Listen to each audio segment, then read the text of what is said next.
Joe to the Cavs, what's up, guys? And we are back with episode 3 of the Painkiller Already opinions for PKA episode 63.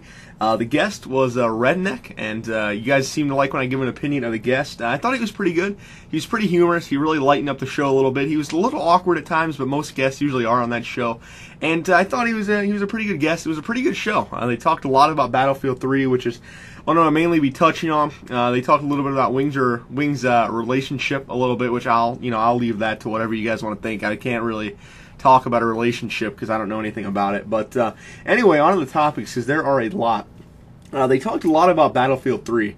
And a lot of the notes I made were about little tiny things that they discuss in the alpha. I actually have the alpha. I'm sharing it with someone else at the time, which split back and forth with the computers. I like to thank Mike for that. But basically, the alpha they talked a lot about. I just want to say really quick, I have great respect for Wings. He's a great guy. But a lot of what he said about the alpha, a lot about what he talked about was absolute BS. It was thought out through playing just a little bit of it. And honestly, I was kind of, I kind of wanted to yell at the screen for him to just, be quiet, because a lot he talked about, such as things like getting shot through rocks and all that stuff. Guys, it's an alpha. It's not the game. There's nothing you can do about that. It's just an alpha. So anyway, most of you know this already, but the drop shotting in Battlefield 3, because I think they announced this through a website or something like this. I heard it somewhere, but drop shotting has actually been reduced. When you actually drop to prone, your gun, you actually have to put an arm down to brace yourself when you drop the prone. So you can't drop and immediately start shooting. You have to drop and then re-pull your gun, basically, back into two hands before you can start shooting. So that's nice. That takes out the instant drop shotting.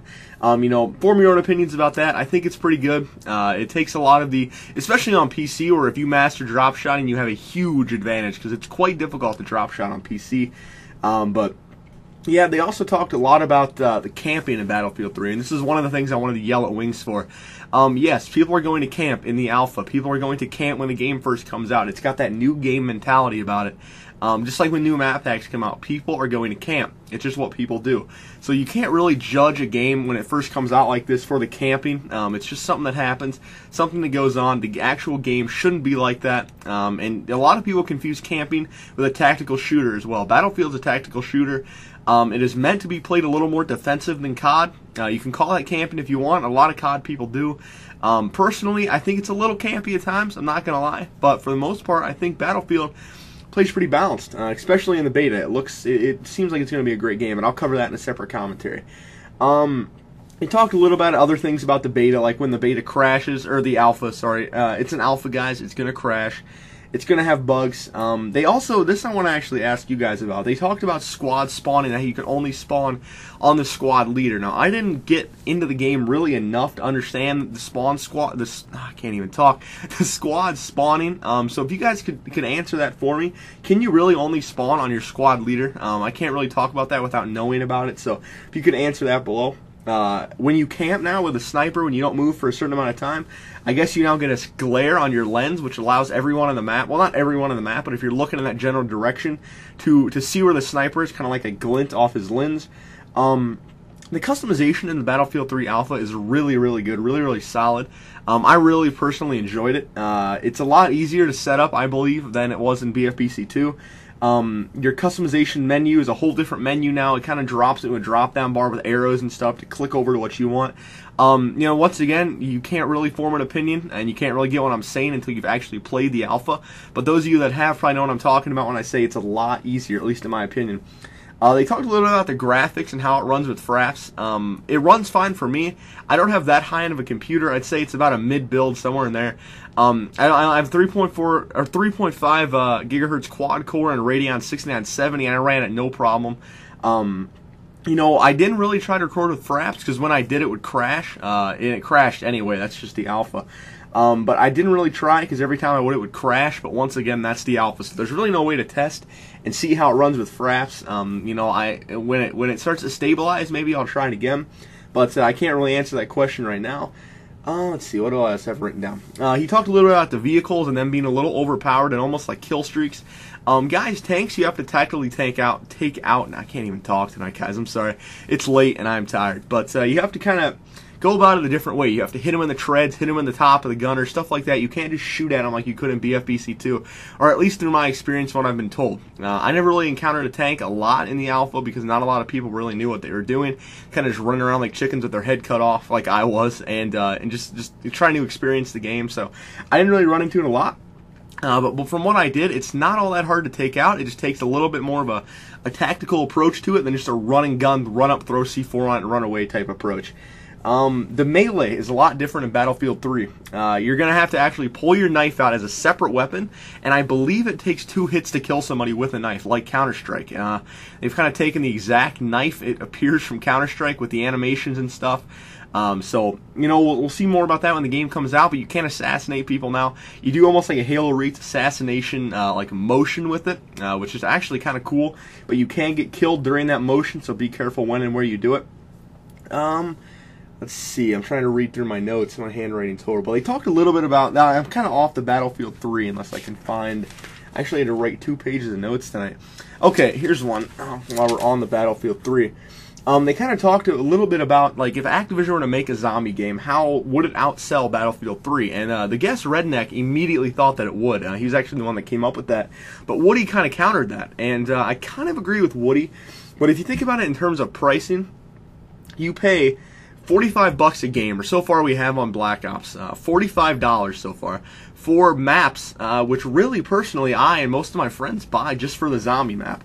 So that's $45 for 3 maps, plus what comes with the game. So actually you're spending what would that be, $105 for, trying to think, 4 maps? 4 maps that came with the game, 3 maps, I can't, it's been so long since I played it, that come with the game, plus 3 other maps. You could basically, if Activision were to make a zombie-only game like Left 4 Dead or like Killing Floor, you'd be paying $60 for just the zombies experience, which I think would be awesome, personally. I would buy that.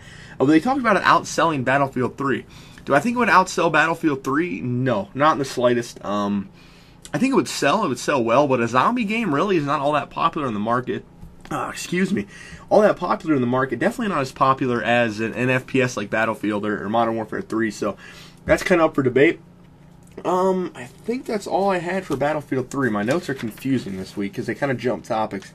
Here's one more. They talked about Battlefield 3 and Modern Warfare 3 if you are not on YouTube. And I can't really talk on this because I'm, not contracted. I don't make money or anything like that. I don't really post for a big audience. But personally, the only reason I'm buying Modern Warfare 3 is really for YouTube footage. And that's because that's how much I love doing these YouTube videos.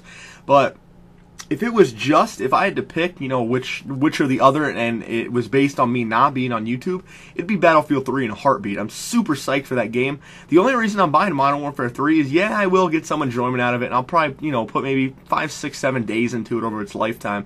But I'll probably put upwards of 40 days into Battlefield 3, if it's as good as the alpha without the crashes and the bugs, because it is an amazing game. So personally, I'd buy Battlefield 3. That's one of those things you can leave me your feedback in the comments. What would you, those of you that do commentaries, what would you buy if it was up to just personal enjoyment, nothing else? So let's see. They also talked, while we're on the gaming subject, about making a multiplayer-only game with dedicated servers, all that, focusing only on multiplayer. And a lot of people brought up MAG in the chat. Guys, MAG, as far as I had MAG, I had a PS3 for a long time, and I played MAG.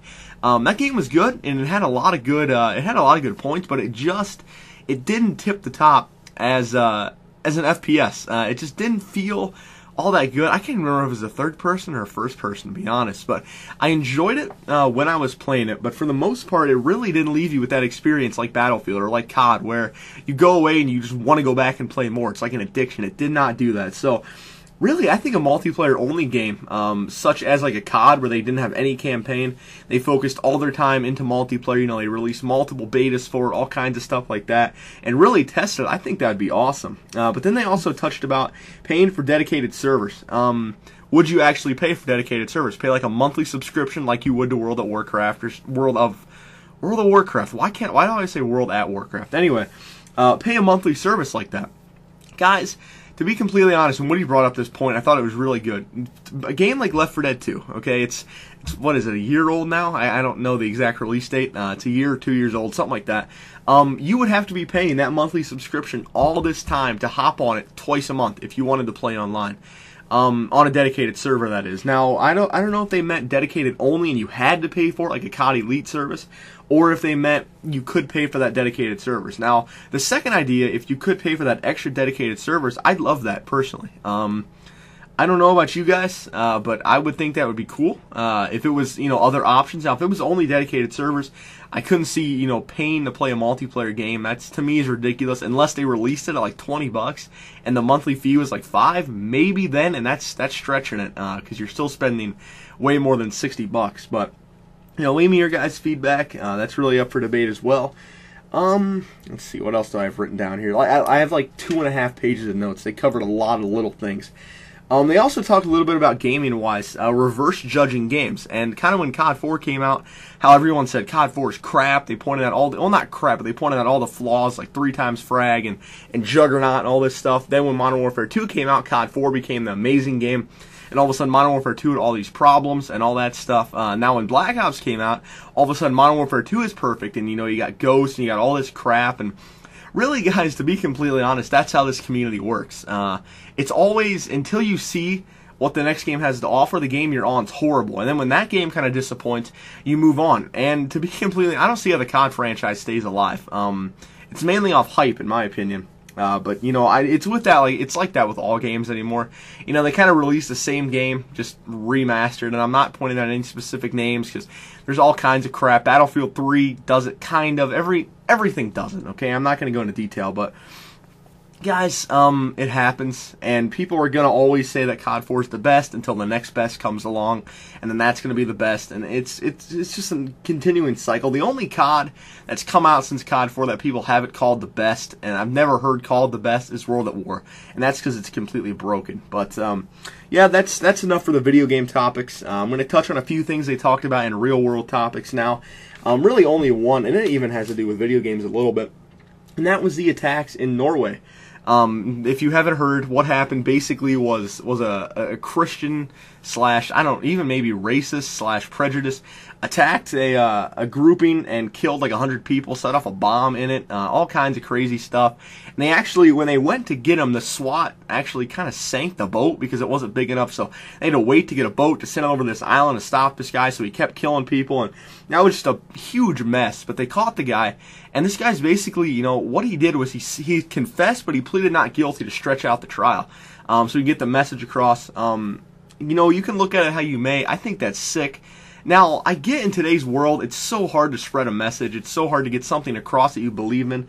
But that's a little extremist. He did admit it was, a little extreme and a little wrong. But, he basically attacked these because, as you know, Muslims are known as terrorists. They're stereotyped as terrorists. But basically what he did was a terrorist act just towards supposed terrorists. So, really, that's hypocritical, and he's sinking to their level. It's like beating up the bully, It's just not something you do because you're sinking to their level. So that's kind of how I feel on that. But anyway, they talked about it, that he said he trained by playing Modern Warfare 2 and other video games. Could Call of Duty actually be a combat simulator? Definitely, yes, 110%. Call of Duty could be a combat simulator. You basically play with real world guns in fairly real world places, using somewhat real world tactics in terms of squad management and all that. So really, I guess it could be seen as that. But leave me your guys' feedback down in the description. The 2 gameplays were brought to you by XNorco 45-1, and the second gameplay I did already use. It's a 200-0 domination victory. But leave it a like if you enjoyed it. Leave me some comments with some feedback from you guys on these opinions. Check out PKA next week, and I will talk to you guys later.